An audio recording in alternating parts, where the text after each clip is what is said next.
Avez-vous l'espoir du royaume millénaire? Luc 20, 27-38. Quelques-uns des Sadducéens, qui disent qu'il n'y a point de résurrection, s'approchèrent, et posèrent à Jésus cette question: Maître, voici ce que Moïse nous a prescrit: si le frère de quelqu'un meurt, ayant une femme sans avoir d'enfant, son frère épousera la femme, et suscitera une postérité à son frère. Or, il y avait 7 frères. Le premier se maria, et mourut sans enfant. Le second et le troisième épousèrent la veuve, il en fut de même des 7, qui moururent sans laisser d'enfant. Enfin, la femme mourut aussi. À la résurrection, duquel d'entre eux sera-t-elle donc la femme? Car les 7 l'ont eue pour femme. Jésus leur répondit: Les enfants de ce siècle prennent des femmes et des maris, mais ceux qui seront trouvés dignes d'avoir part au siècle à venir et à la résurrection des morts ne prendront ni femme ni mari. Car ils ne pourront plus mourir, parce qu'ils seront semblables aux anges, et qu'ils seront fils de Dieu, étant fils de la résurrection. Que les morts ressuscitent, c'est ce que Moïse a fait connaître quand, à propos du buisson, il appelle le Seigneur le Dieu d'Abraham, le Dieu d'Isaac, et le Dieu de Jacob.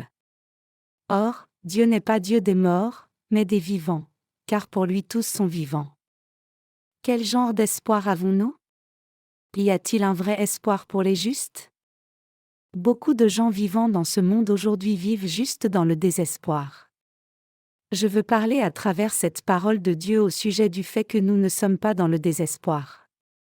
Comme des belles fleurs poussent dans le champ après que la tempête soit passée, je crois que le royaume millénaire de notre Seigneur commencera à ce moment-là même si le monde est détruit. C'est pour cela que moi qui ai cette foi peux toujours vivre dans l'espoir du royaume des cieux. Bien sûr, pendant un temps, je prêchais, il y aura l'avènement de Jésus et l'enlèvement. Donc, nous devons naître de nouveau. Nous devons recevoir la rémission des péchés. J'ai prêché l'évangile de cette façon seulement parce que j'avais tant de fardeau dans mon cœur.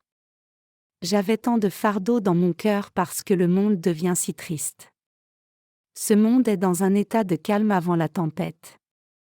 Vous et moi vivons dans le calme, la sérénité qui vient avant la tempête.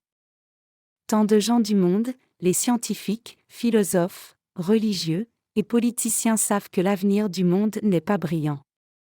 C'est pour cela qu'ils sont impatients et terrifiés en vivant dans ce monde. Le cœur des gens est impatient et frustré comme cela parce qu'il n'y a vraiment pas d'espoir dans ce monde. Quelle est la raison pour laquelle les pays puissants renforcent les politiques qui interdisent aux pays les plus faibles de posséder les armes nucléaires?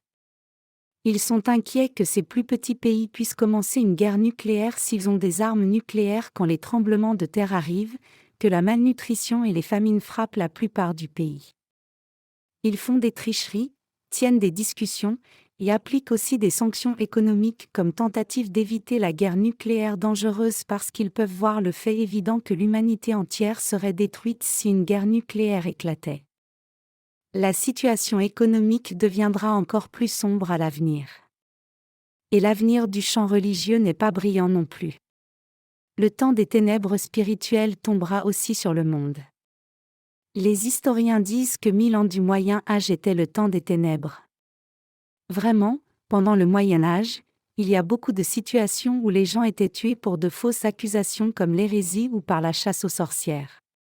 Et au milieu de tels actes de tricherie, il y avait toujours des dirigeants religieux. Cette ère dans laquelle nous vivons maintenant peut aussi être appelée ère de ténèbres comme le Moyen Âge. Cependant, nous avons un espoir défini.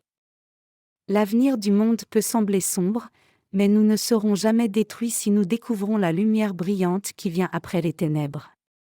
C'est parce que nous savons que notre Seigneur nous ramènera d'abord, nous les justes, à la vie et accomplira le paradis du royaume millénaire quand ce monde prendra fin. C'est correct. Notre Seigneur reviendra dans le monde et ressuscitera les justes et les fera vivre pour 1000 ans quand le temps donné à ce monde prendra fin. Donc, vous et moi devons regarder à cet espoir basé sur le Seigneur. Nous n'aurions pas d'autre espoir si nous ne comprenions pas ce fait. Beaucoup de chrétiens ont parlé du royaume millénaire à travers les Écritures, mais peu d'entre eux accordent réellement de l'attention au royaume millénaire. Ils pensent juste, Je ne pense pas que le royaume millénaire sera établi sur la terre. Un tel royaume millénaire serait-il possible alors que le monde sera détruit si une guerre nucléaire éclate? Il n'y a que du désespoir pour les gens qui ne croient pas au royaume millénaire. Cependant, nous réalisons que le royaume millénaire est possible même s'il est difficile de le comprendre par la pensée humaine quand nous croyons en Dieu qui a créé l'univers entier par sa parole et croyons au pouvoir d'un tel Dieu.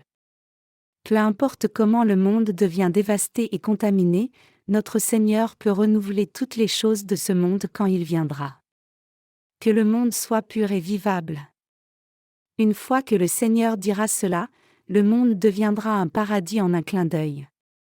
Donc, croyez. Vous et moi pouvons absolument vivre dans ce monde avec le Seigneur pendant 1000 ans. La fin du monde viendra absolument. Et 1000 ans de paradis sur terre suivront la fin du monde. Alors, quelle sorte de choses arriveront quand la fin du monde viendra? D'abord, les justes qui ont reçu la rémission des péchés et dormaient dans leur tombe reviendront à la vie. De plus, nous qui serons vivants jusque-là serons aussi transformés en une fois et enlevés dans la présence du Seigneur, qui descendra du ciel. Et nous descendrons avec notre Seigneur au moment de son avènement et vivrons finalement 1000 ans ensemble avec ceux qui n'auront pas reçu la marque et les gens qui auront souffert du martyre pour leur foi. Les Écritures nous disent ces choses. Notre Seigneur nous demande de prier, que ton règne vienne, que ta volonté soit faite sur la terre comme au ciel, Matthieu 6h10. En regardant au Notre Père, nous pouvons comprendre qu'il est naturel pour nous qui avons reçu la rémission des péchés de vivre dans le royaume des cieux. Cependant, il nous est difficile de vivre avec espoir même si nous croyons réellement au royaume de Dieu parce que nous appartenons à ce monde maintenant. Cela signifie qu'il nous est difficile d'avoir de l'espoir pour le ciel quand nous regardons au monde qui est presque à la fin de son temps. Cependant, nous devons nous attacher à la parole de Dieu particulièrement durant ces temps. Nous devons penser que la parole de Dieu est plus importante que nos pensées ou les circonstances du monde.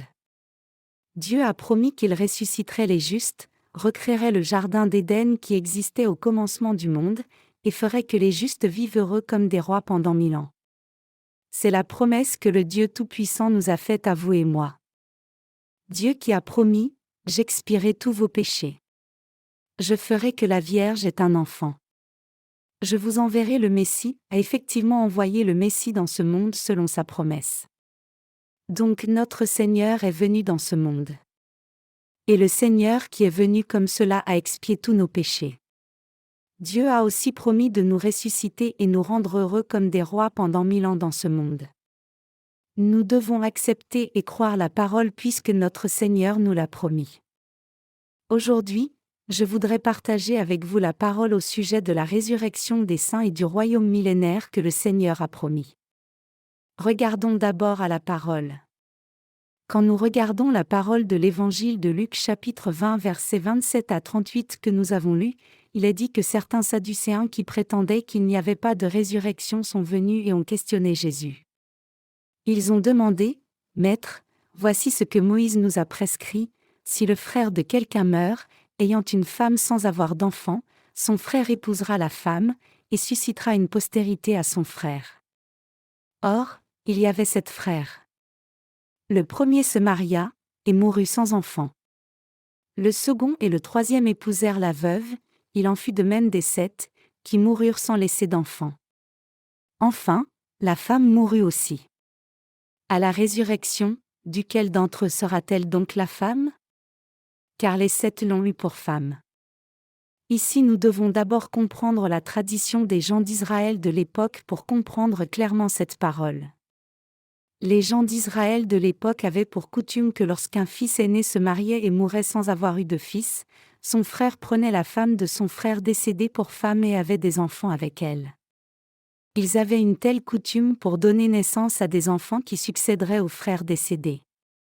De plus, les Sadducéens qui posaient de telles questions à Jésus étaient des politiciens en ce temps-là. C'étaient des gens qui ne croyaient pas en la résurrection bien qu'ils croyaient en Dieu. C'étaient des gens qui prétendaient que les humains ne pouvaient pas ressusciter et que tout serait fini une fois mort. Donc, ils ont demandé, « Jésus, Tu dis qu'il y a une résurrection et tu dis que tu ramèneras les morts à la vie.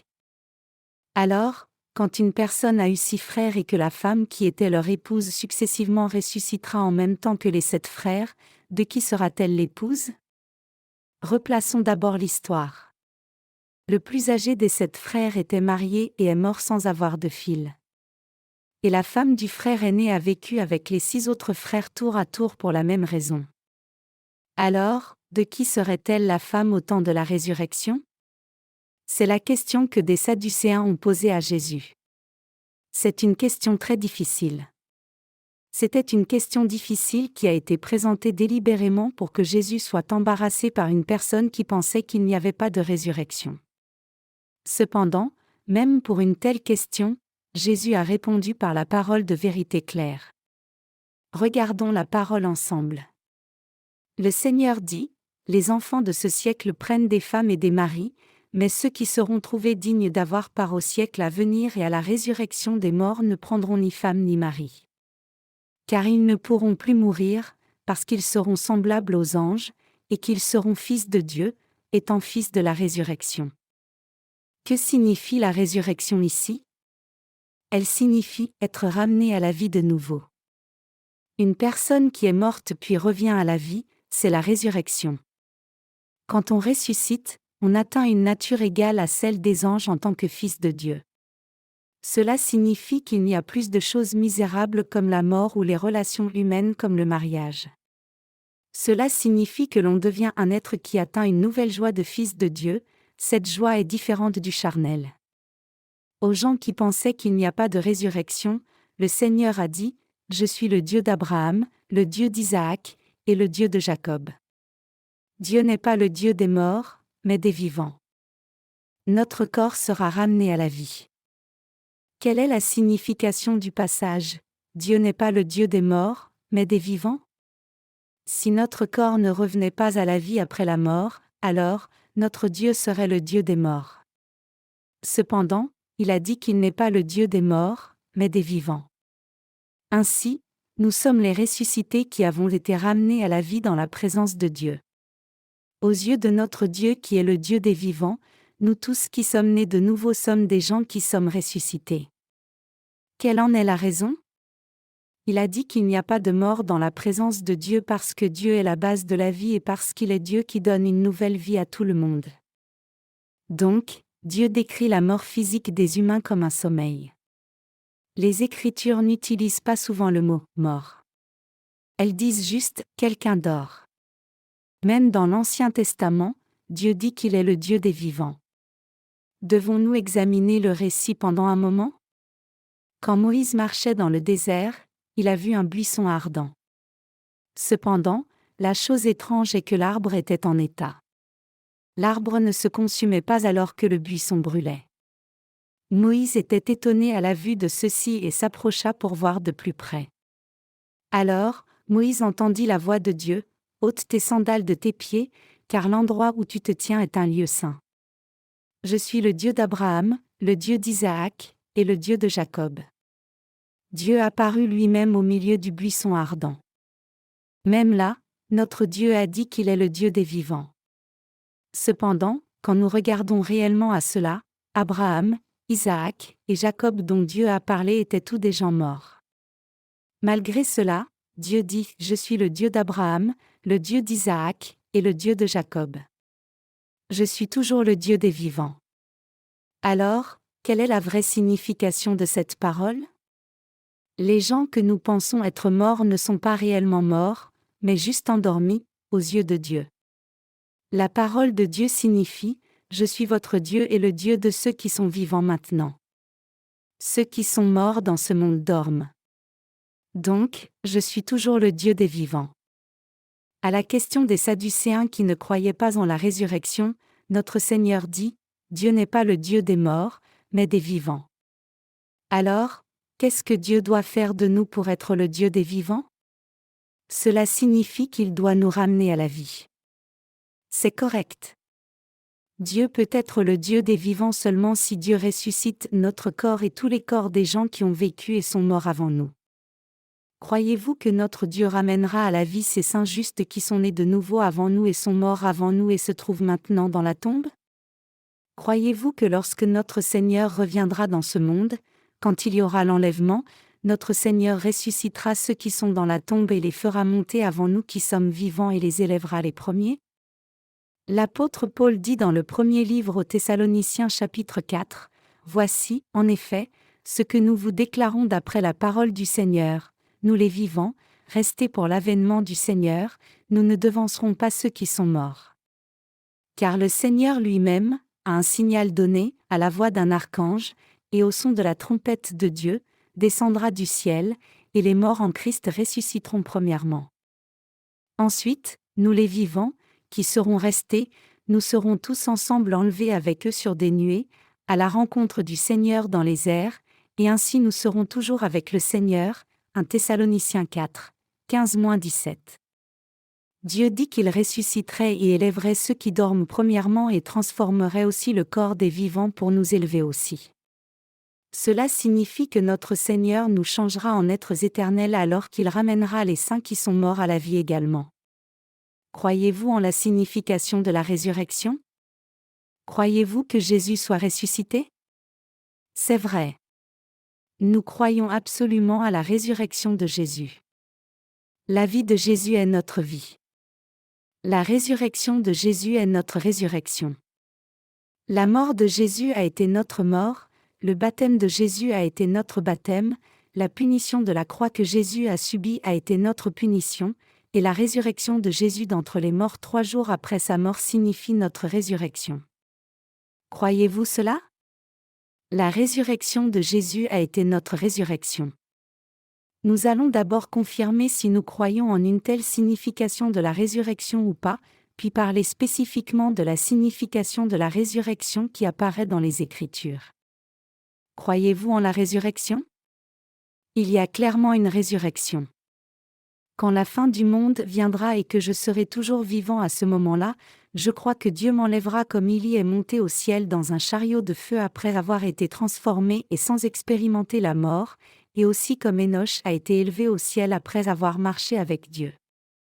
Je crois que Dieu me transformera en corps parfait et saint comme Élie et Enoch, c'est-à-dire un corps sacré qui n'est pas limité par le temps et l'espace, et n'est limité par rien, et m'enlèvera dans le royaume des cieux avec tous les justes qui sont nés de nouveau. Notre Seigneur reviendra à la fin du monde. La seconde venue de Christ arrivera absolument. Nous pouvons absolument croire ce fait parce que notre Seigneur est ressuscité après être mort à la croix. Cela signifie que vous et moi sommes aussi vivants comme le Seigneur a été ressuscité pour nous ramener à la vie. Nous devrions absolument mourir éternellement si Jésus n'était pas ressuscité d'entre les morts. Comprenez-vous cela? Lisons la parole dans le premier livre des Corinthiens chapitre 15 pour nous aider à comprendre la résurrection. Il est dit, « Or, si l'on prêche que Christ est ressuscité des morts, comment quelques-uns parmi vous disent-ils qu'il n'y a point de résurrection des morts? S'il n'y a point de résurrection des morts, Christ non plus n'est pas ressuscité. Et si Christ n'est pas ressuscité, notre prédication est donc vaine, et votre foi aussi est vaine.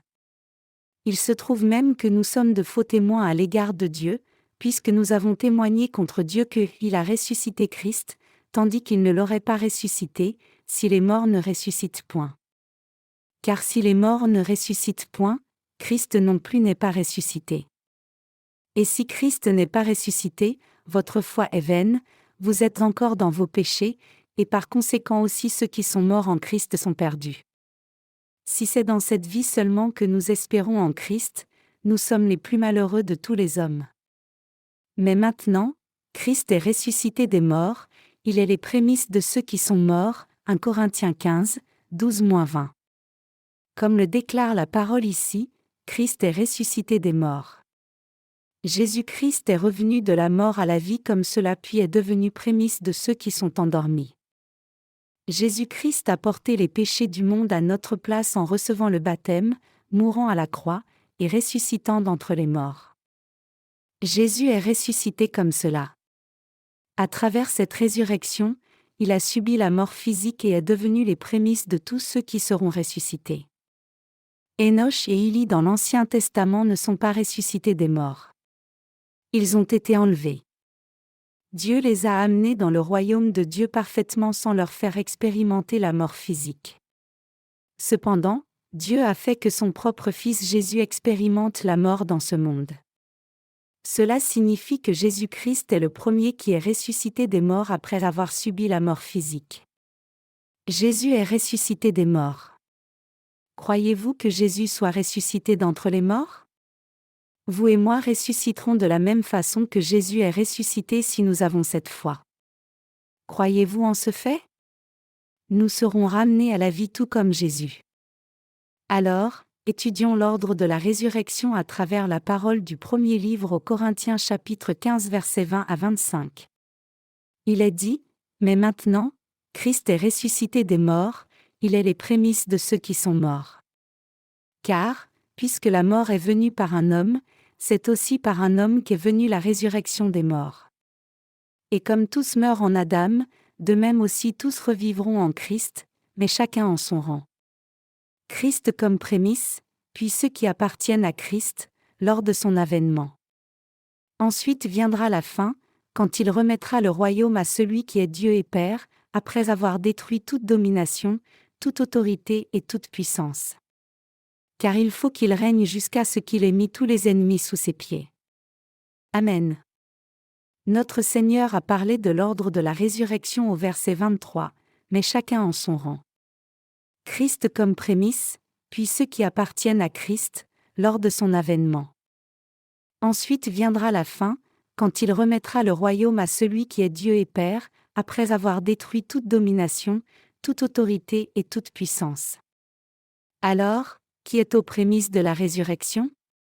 Comme les paroles de cet hymne qui disent « Il est ressuscité, Alléluia ». Christ est ressuscité, les prémices de la résurrection c'est Jésus-Christ qui a subi la mort physique puis est ressuscité des morts le premier. Et il est dit que les deuxièmes ce sont les gens qui sont à lui au moment de sa venue, l'avènement de Christ. Ici, sa venue désigne Dieu qui descend de nouveau dans ce monde. De plus, notre Seigneur accomplira absolument l'enlèvement au moment de son avènement. C'est-à-dire qu'il y aura des gens qui appartiendront à Dieu quand il descendra dans le monde, ceux-ci seront enlevés, et ce ne sont autres que les justes. Le passage ci-dessus ne contient pas les mots « juste », mais nous savons à travers le verset 24 que cela désigne les justes. Dieu dit que les prémices de la résurrection c'est Jésus. Et quand Dieu, prémisse de la résurrection, reviendra, il nous enlèvera. Ceux qui appartiennent à Christ désignent les gens qui sont nés de nouveau. Et « ensuite viendra la fin » signifie que Dieu ressuscitera les gens qui recevront le jugement après l'enlèvement de ceux qui sont nés de nouveau. Le livre de l'Apocalypse dans le Nouveau Testament rapporte aussi de telles choses. Cela signifie qu'il y aura un laps de temps entre la résurrection des justes et la résurrection des impies. Il est dit que Jésus-Christ ressuscitera les justes quand il reviendra, et qu'il ramènera les injustes à la vie quand le royaume millénaire sera terminé. Regardons à cette parole ensemble pour confirmer ce fait dans la parole du livre de l'Apocalypse chapitre 20 versets 4 à 6, « Et je vis des trônes, et à ceux qui s'y assirent fut donné le pouvoir de juger. Et je vis les âmes de ceux qui avaient été décapités à cause du témoignage de Jésus et à cause de la parole de Dieu, et de ceux qui n'avaient pas adoré la bête ni son image, et qui n'avaient pas reçu la marque sur leur front et sur leurs mains. Ils revinrent à la vie, et ils régnèrent avec Christ pendant 1000 ans. Les autres morts ne revinrent point à la vie jusqu'à ce que les 1000 ans fussent accomplis. C'est la première résurrection. Heureux et saints ceux qui ont part à la première résurrection. La seconde mort n'a point de pouvoir sur eux, mais ils seront sacrificateurs de Dieu et de Christ, et ils régneront avec lui pendant 1000 ans. Amen. C'est correct. L'ordre de la résurrection se présente comme suit. D'abord c'est Jésus-Christ, deuxièmement les gens qui sont à lui au moment de l'avènement de Jésus, et troisièmement les injustes qui doivent recevoir le jugement. Alors, quel est le laps de temps entre la résurrection des justes et la résurrection des injustes? C'est exactement 1000 ans. La parole ci-dessus dit, ils revinrent à la vie, et ils régnèrent avec Christ pendant 1000 ans. Les autres morts ne revinrent point à la vie jusqu'à ce que les 1000 ans fussent accomplis. Il y a une parole similaire dans l'évangile de Jean aussi. Regardons à la parole de l'évangile de Jean chapitre 5 versets 24 à 29. En vérité, je vous le dis, celui qui écoute ma parole, et qui croit à celui qui m'a envoyé, a la vie éternelle et ne vient point en jugement, mais il est passé de la mort à la vie.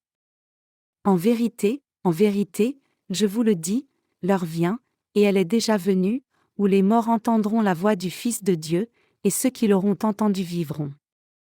Car, comme le Père a la vie en lui-même, ainsi il a donné au Fils d'avoir la vie en lui-même. Et il lui a donné le pouvoir de juger, parce qu'il est Fils de l'homme. Ne vous étonnez pas de cela, car l'heure vient où tous ceux qui sont dans les sépulcres entendront sa voix, et en sortiront. Ceux qui auront fait le bien ressusciteront pour la vie, mais ceux qui auront fait le mal ressusciteront pour le jugement. Ce passage clarifie le fait qu'il y aura deux résurrections différentes. Ceux qui auront fait le bien ressusciteront pour la vie, mais ceux qui auront fait le mal ressusciteront pour le jugement. Jean 5h29.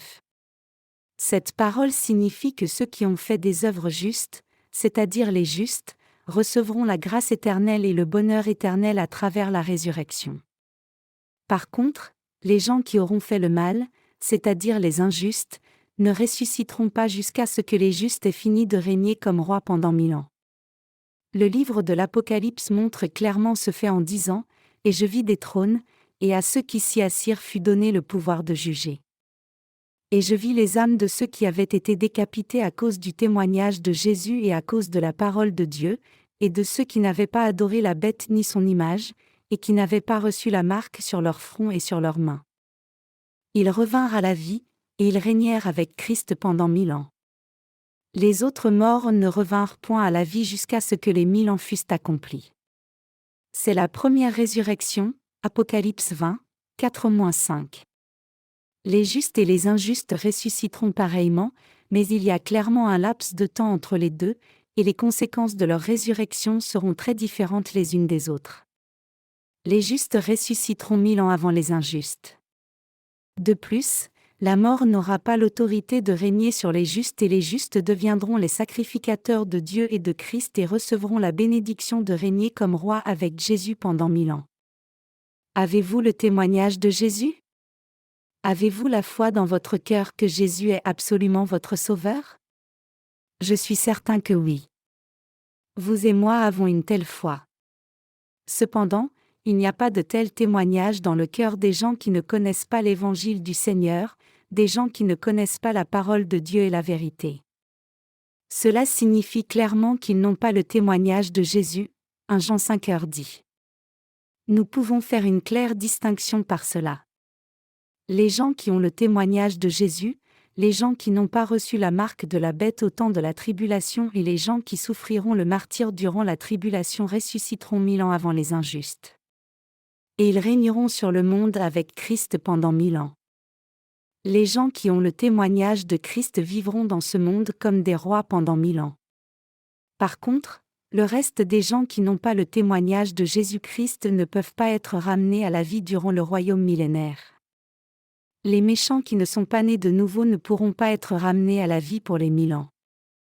Il est dit, ceux qui auront fait le bien ressusciteront pour la vie, mais ceux qui auront fait le mal ressusciteront pour le jugement. Jean 5h29. Il y a deux résurrections, mais les conséquences des deux sont si différentes. Nous reviendrons à la vie pour régner comme rois pendant 1000 ans. Nous souffrons maintenant en vue de ce jour. Pourquoi le royaume millénaire est-il nécessaire dans ce monde? Pourquoi notre Seigneur construira-t-il le royaume millénaire dans ce monde? C'est pour nous récompenser vous et moi qui aurons souffert après avoir reçu la rémission des péchés et être nés de nouveau. Dieu nous dit à nous, ses enfants qui souffrent, vous avez tant souffert dans ce monde. Donc, venez et vivez ici. Dieu nous donnera une telle récompense à nous tous. Dieu ne négligera pas une seule personne. Quel genre de paradis ce serait si Dieu discriminait les individus? Le paradis céleste n'a pas de rang et de classe. Dieu dit qu'il nous donnerait à tous la même récompense pour le dur labeur que nous aurons fait pour lui et qu'il essuierait toute larme. Cela signifie que Dieu ressuscitera les justes qui sont endormis et les récompensera pour leur dur travail en faisant toutes choses du monde nouvelle pendant 1000 ans. Cela signifie que Dieu les récompensera. Comprenez-vous cela? Après que les 1000 ans de récompense seront passés, il ressuscitera les méchants aussi. Dieu les ressuscitera aussi puis les jugera sur le trône blanc à ce moment-là. Alors, Dieu enverra les justes dont le nom est inscrit dans le livre de vie vers le royaume éternel de Dieu, et les pécheurs dont le nom n'est pas inscrit seront envoyés dans le feu éternel de l'enfer. Ce jugement de Dieu est éternel. Dieu fera venir le jugement éternel tout comme Jésus-Christ vit éternellement. Le Seigneur nous parle, les humains doivent naître 2 fois. Ils doivent naître de nouveau. Ils doivent croire en moi 2 fois, une fois en tant que pécheur, et une fois en tant que saint né de nouveau. Ils doivent recevoir une nouvelle vie, la vie éternelle, en recevant la rémission des péchés. Jésus nous dit cela ainsi. Dieu nous parle 2 fois à nous tous les êtres humains. Donc, vous et moi devons absolument naître 2 fois. Les justes qui sont nés 2 fois ressusciteront 1000 ans avant les méchants qui ne sont pas nés de nouveau. Et nous, les justes, vivrons comme rois dans le monde nouveau pendant 1000 ans après la résurrection. Je veux que vous compreniez cela clairement. Quand ce monde sombre finira, la résurrection des justes aura lieu. Comprenez-vous cela? À travers la parole du passage des Écritures d'aujourd'hui, le Seigneur dit qu'il y a absolument un laps de temps entre la résurrection des justes et des pécheurs. L'apôtre Paul a dit aussi dans le premier livre aux Corinthiens chapitre 15, Christ comme prémisse, puis ceux qui appartiennent à Christ, lors de son avènement. Ensuite viendra la fin. Vous et moi avons absolument besoin du paradis céleste. Qu'arriverait-il s'il n'y avait pas de tel paradis dans ce monde? Tout le monde douterait. Qu'arriverait-il s'il n'y avait pas de paradis? Pourquoi devrais-je croire en Christ avec tant de difficultés? Pourquoi les gens ont-ils des difficultés après avoir cru en Jésus? Pourquoi les gens ont-ils de la persécution après avoir cru en Jésus? Vous et moi ne sommes pas des fous. S'il n'y avait pas de paradis céleste dans le monde, ou si tout le monde allait au ciel qu'il ait cru en Jésus ou pas, nous n'aurions pas besoin de croire au Seigneur, de nous unir à l'Église, ou même de souffrir pour le Seigneur. Cependant, quelle est la vérité? La vérité c'est que nous allons au ciel seulement si nous connaissons et croyons en la justice de Jésus. Croyez-vous en ce fait? Personne ne témoignerait ou n'accepterait l'évangile de l'eau et de l'esprit si personne ne croyait en ce fait. Pourquoi souffririons-nous une telle difficulté s'il n'y avait pas de ciel? Bien sûr, nous devons faire des choses comme les bonnes choses à faire, mais pourquoi devrions-nous faire tout cela? Cependant, moi, en tant que celui qui prêche cet évangile de l'eau et de l'esprit, je suis si heureux en ce moment. Je suis heureux même si je suis méprisé et persécuté et rejeté par les gens du monde parce que je crois que je serai récompensé quand le Seigneur reviendra. C'est parce que j'attends la récompense de la résurrection pour aller au ciel. Notre Seigneur va réellement nous donner la récompense. Le Seigneur a dit clairement, « Je te donnerai l'autorité de régner sur 10 villes. » Et il a dit aussi, « Je te ferai régner dans ce paradis sur terre pendant 1000 ans comme un roi. » Il y aura beaucoup de gens vivant dans ce monde au moment du retour du Seigneur. Ils deviendront tous notre peuple. Bien sûr, nous n'aurons pas de mauvais sentiments envers eux. Nous n'aurons pas de tels sentiments parce que notre Seigneur attachera le diable pour ce temps-là. Cependant, il est clair que les gens qui ont été transformés en des corps spirituels vivront avec les gens qui seront dans un corps humain normal. Dieu dit qu'il jettera le diable dans le fossé sans fond pendant 1000 ans parce que le diable amène le péché. Et nous vivrons dans ce monde comme des rois pendant 1000 ans. Nous qui sommes nés de nouveau participerons à la première résurrection. Qui participera à la première résurrection à part nous? Dieu nous dit clairement que nous sommes les gens bénis qui participeront à la première résurrection. Dieu dit qu'il ressuscitera les gens qui ont le témoignage de Jésus en deuxième en même temps que ceux qui auront été martyrs pour Jésus-Christ et les gens qui n'auront pas reçu la marque, et il ressuscitera les méchants en dernier. Cela signifie que Dieu séparera clairement la résurrection des justes et la résurrection des méchants. Notre Seigneur a dit qu'il n'abrogerait jamais les choses qu'il a dites. Puisque le Seigneur l'a dit personnellement, la résurrection des justes aura clairement lieu 1000 ans avant la résurrection des méchants. De plus, le but des deux résurrections en lui-même est différent. Les justes ressuscitent pour recevoir le ciel que Dieu a promis en héritage, mais les méchants ressuscitent pour recevoir le jugement de Dieu. Comprenez-vous clairement la différence? Croyez-vous en cette parole? Chers saints, nous reviendrons absolument à la vie. Donc, nous devons vivre au cœur de cette espérance. Nous sommes des gens qui ne seront jamais détruits même si le monde sera détruit. Nous ne périrons pas même à la fin du monde. Même si le rideau tombe sur le monde, le Seigneur viendra dans ce monde et régnera comme roi. Il régnera comme roi avec les gens qui sont son propre peuple. Par contre, ceux qui ne sont pas à lui ressusciteront après le royaume millénaire et seront jetés dans le lac éternel de feu et de soufre. Le diable sera là avec ceux qui auront adoré et suivi le diable. Cependant, les gens qui auront cru et suivi le Seigneur Jésus iront avec lui pendant le royaume millénaire et l'accompagneront aussi dans le royaume de Dieu. C'est la vérité au sujet du royaume millénaire. Vous comprenez? Ce monde est vraiment pénible. Ce serait encore plus pénible si Jésus-Christ n'était pas ressuscité d'entre les morts. Cependant, Jésus-Christ est clairement ressuscité des morts. Donc, le Seigneur ressuscité nous ramènera à la vie aussi. Nous serions les gens les plus pitoyables si nous n'allions pas ressusciter. Réellement, combien ce serait horrible si nous n'allions pas ressusciter? Alors, je ne pourrais pas avoir d'espoir dans la présence de Dieu. S'il n'y avait pas de royaume millénaire, s'il n'y avait pas de paradis dans ce monde, je serais découragé même si je croyais en Jésus et je penserais qu'il n'y a plus besoin de prêcher l'Évangile à nouveau. Pourquoi prêcherais-je l'Évangile si tel était le cas? Nous devrions tous cesser de témoigner de l'Évangile s'il n'y avait pas de paradis sur cette terre pour nous. Cependant, nous avons de l'espérance parce que le royaume millénaire nous attend. Et nous devons absolument témoigner de cet Évangile aux gens. Nous devons témoigner, vous allez absolument ressusciter si vous croyez en Jésus correctement. Vous serez absolument vivant.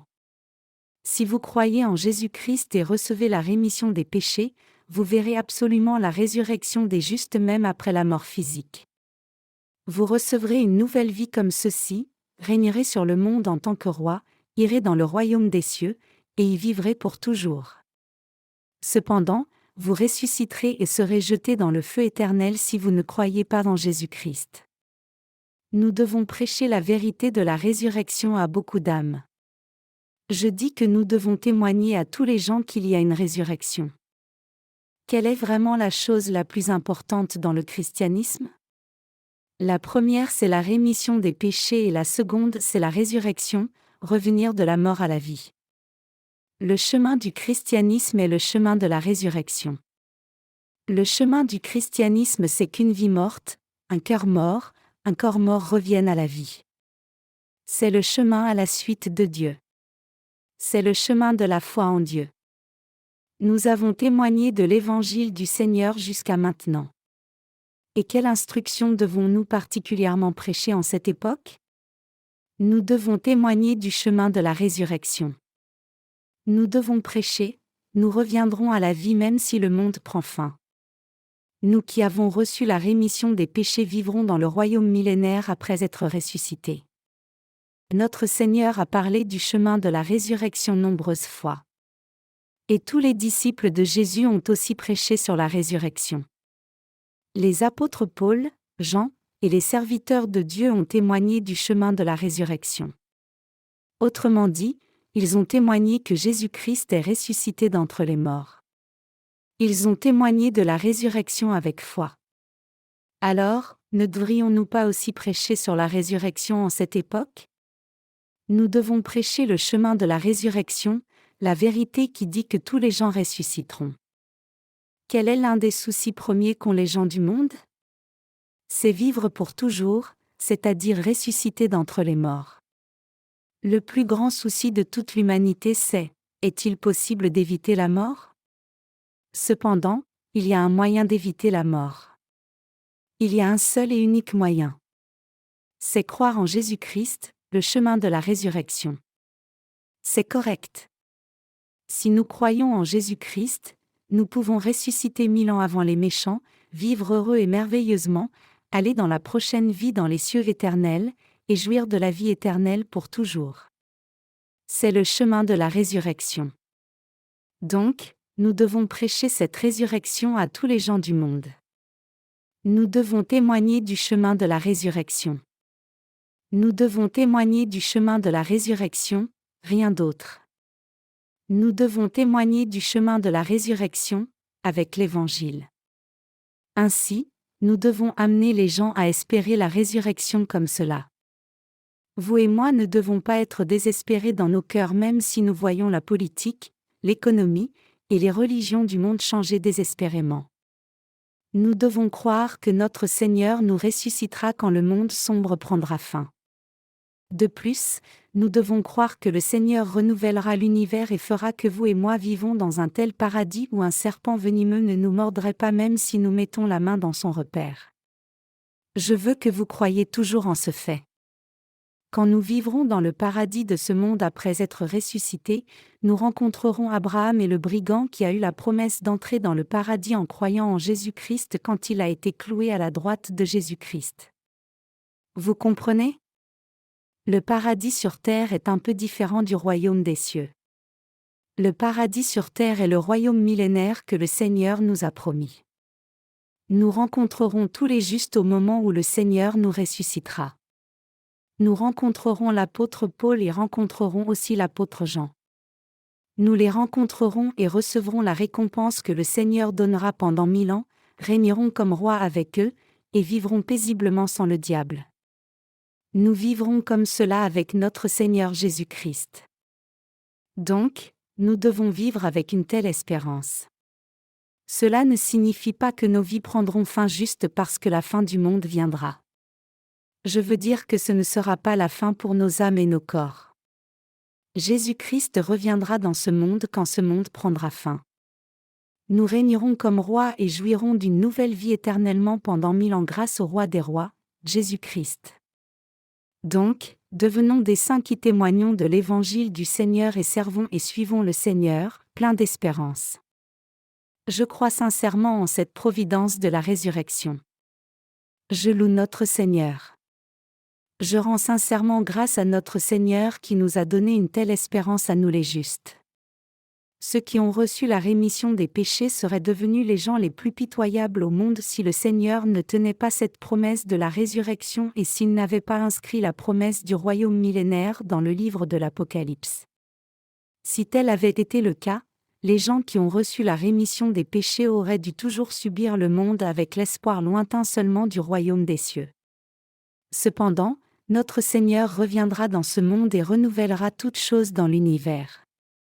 De plus, le Seigneur régnera comme le roi dans le paradis de ce monde qu'il aura recréé, et nous donnera aussi une telle autorité à vous et moi qui croyons au Seigneur.